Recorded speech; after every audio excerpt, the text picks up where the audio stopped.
ಜನ ಮತ್ತು ಪರಿಸರ ವಿರೋಧಿ ಅಘನಾಶಿನಿ ನದಿ ಜೋಡಣೆ ಯೋಜನೆಗೆ ತೀವ್ರ ಆಕ್ಷೇಪ ವ್ಯಕ್ತಪಡಿಸಿದರಲ್ಲದೆ ನಿರಂತರ ಹೋರಾಟಕ್ಕೆ ನಿರ್ಧರಿಸಲಾಯಿತು ಎಂದು ಅರಣ್ಯ ಭೂಮಿ ಹಕ್ಕು ಹೋರಾಟಗಾರರ ವೇದಿಕೆ ಅಧ್ಯಕ್ಷ ರವೀಂದ್ರ ನಾಯ್ಕ್ ತಿಳಿಸಿದರು. ಜನ ಮತ್ತು ಪರಿಸರ ವಿರೋಧಿ ಅಘನಾಶಿನಿ ನದಿ ಜೋಡಣೆ ಯೋಜನೆಗೆ ತೀವ್ರ ಆಕ್ಷೇಪ ವ್ಯಕ್ತಪಡಿಸಿದ್ದಲ್ಲದೆ ನಿರಂತರ ಹೋರಾಟಕ್ಕೆ ನಿರ್ಧರಿಸಲಾಯಿತು ಎಂದು ಅರಣ್ಯ ಭೂಮಿ ಹಕ್ಕು ಹೋರಾಟಗಾರರ ವೇದಿಕೆ ಅಧ್ಯಕ್ಷ ರವೀಂದ್ರ ನಾಯ್ಕ್ ತಿಳಿಸಿದರು. ಕುಮಟಾ ತಾಲೂಕಿನ ಸಂತೆಗುಳಿಯಲ್ಲಿ ಜರುಗಿದ ಅಘನಾಶಿನಿ ವಿರೋಧಿ ಬೃಹತ್ ಸಭೆಯಲ್ಲಿ ಅಭಿಪ್ರಾಯ ವ್ಯಕ್ತವಾಯಿತು ಎಂದು ಅವರು ಹೇಳಿದರು. ಕರಾವಳಿ ವಿಭಾಗದ ನದಿ ಜೋಡಣೆಯಿಂದ ಆರ್ಥಿಕ ಸಂಕಷ್ಟ ಉಂಟಾಗುವುದಲ್ಲದೆ ಪರಿಸರ ವಿನಾಶಕ್ಕೆ ಕಾರಣವಾಗುವುದರಿಂದ ಹಾಗೂ ಕುಲಕಸಬು ನಶಿಸುವುದು ಅಲ್ಲದೆ ಕೃಷಿಗೆ ಮಾರಕವಾಗುವುದರಿಂದ ನದಿ ಜೋಡಣೆ ತೀವ್ರತರದಲ್ಲಿ ವಿರೋಧಿಸಲು ಸಭೆಯಲ್ಲಿ ತೀರ್ಮಾನಿಸಲಾಯಿತು ಎಂದು ಅವರು ಹೇಳಿದರು.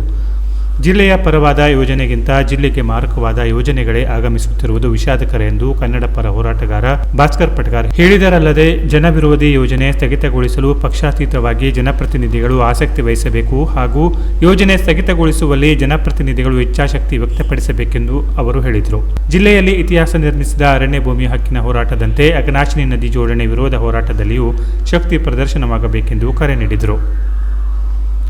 ಪಕ್ಷಾತೀತ ಮತ್ತು ಜಾತ್ಯತೀತವಾಗಿ ಅಘನಾಶಿನಿ ನದಿ ವಿರೋಧಿ ಹೋರಾಟಕ್ಕೆ ಸನ್ನದ್ಧರಾಗಬೇಕು. ಹೋರಾಟದಲ್ಲಿ ಒಗ್ಗಟ್ಟು ಪ್ರದರ್ಶಿಸಿದಾಗ ಮಾತ್ರ ಯೋಜನೆ ಸ್ಥಗಿತಗೊಳಿಸಲು ಸಾಧ್ಯ ಹಾಗೂ ಯೋಜನೆ ತಿರಸ್ಕರಿಸಲು ಕ್ರಿಯಾತ್ಮಕ ಹೋರಾಟ ಪ್ರಾರಂಭಿಸುವ ಎಂದು ಯುವ ಧುರೀಣ ವಿನಾಯಕ್ ಭಟ್ ಸಭೆಯಲ್ಲಿ ಪ್ರಸ್ತಾಪಿಸಿದರು.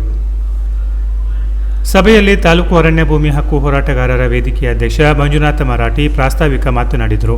ಯುವ ಧುರೀಣ ಮುಜಾಫರ್ ಸ್ವಾಗತಿಸಿದರು. ವೇದಿಕೆಯ ಮೇಲೆ ಧುರೀಣರಾದ ಸೀತಾರಾಮ್ ನಾಯ್ಕ್ ಬೊಗ್ರಿಬೈಲ, ಮಂಜುನಾಥ್ ನಾಯ್ಕ್, ಮಹೇಂದ್ರ ನಾಯ್ಕ್ ಕತ್ಗಾಲ್, ಶಂಕರಗೌಡ ಕಂದವಳ್ಳಿ, ಬಾಲಚಂದ್ರ ನಾಯ್ಕ್, ಮಹೇಶ್ ನಾಯ್ಕ್ ಸಾಲ್ಕೋಟ್, ಸಫೀನ್ ಹೊಸಳ್ಳಿ, ಈಶ್ವರ ಮರಾಠಿ, ಗ್ರಾಮ ಪಂಚಾಯತ್ ಸದಸ್ಯರಾದ ಓಮೋ ಮರಾಠಿ, ಅಬ್ದುಲ್ ಖಾದರ್, ಕಾಸಿಂ ಸಾಬ್ ಉಪಸ್ಥಿತರಿದ್ದರು. ಹಿರಿಯರಾದ ಪ್ರಕಾಶ್ ಹೆಗಡೆ ಸಭೆಯನ್ನುದ್ದೇಶಿಸಿ ಮಾತನಾಡುತ್ತಾ ವಂದಿಸಿದರು.